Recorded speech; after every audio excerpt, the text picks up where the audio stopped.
Hey everyone, Dallas here from PFS. We're currently offering some complimentary TPI assessments. I just wanted to kind of give everyone an insight into what that might look like and how we can utilize that here at PFS.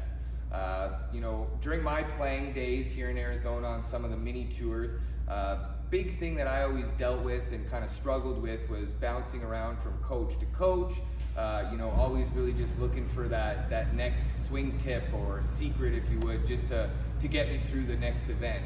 The big thing that I have found as I've kind of transitioned into more of the fitness and training side of the sport now is how we can really utilize our body movement as well as within these TPI assessments to drive more of an understanding for not only myself as the trainer, but also for you as the golfer.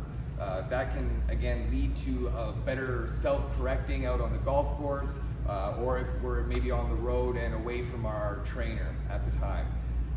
Here at PFS, when we perform these TPI assessments, some of the things that I'll be looking at will be, T-spine rotation, hip rotation, maybe the ability to dissociate from both of them. That's rotate the lower half and upper half independently.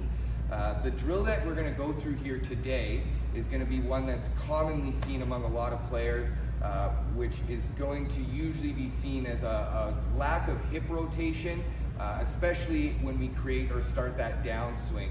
Usually, which is seen from starting that downswing with our upper half and creating that over the top movement, rather than starting that downswing with our lead hip and dropping that club into the slot, which can help us create more power, more speed, and better contact, okay? So the drill that we're gonna work at, and then I will move into more of a technical drill that we can maybe try out on the driving range or on the golf course next time, is again, gonna work at starting and training us to start that downswing with our lead hip, okay? So here we're gonna stand beside a step, okay? We're gonna get into a golf posture. I like to use a golf club across the shoulders just to give me some posture feedback, as well as maybe help me with a little bit of balance in this drill. So from here, we're going to open up that hip, okay? We want to see that toe face out the other way.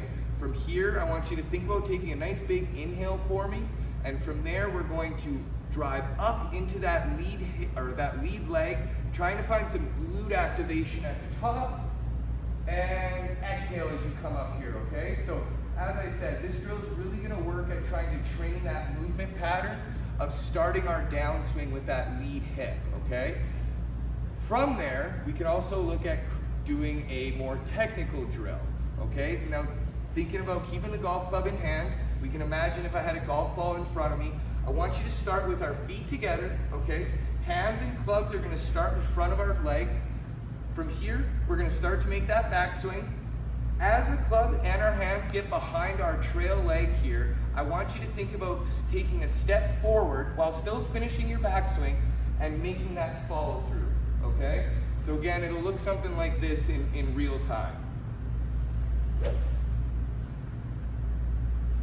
Now again, these two drills are both designed to help us train that movement pattern of starting our downswing with that lead hip, which should help us drop that club more into the slot, creating more speed, as well as creating better contact.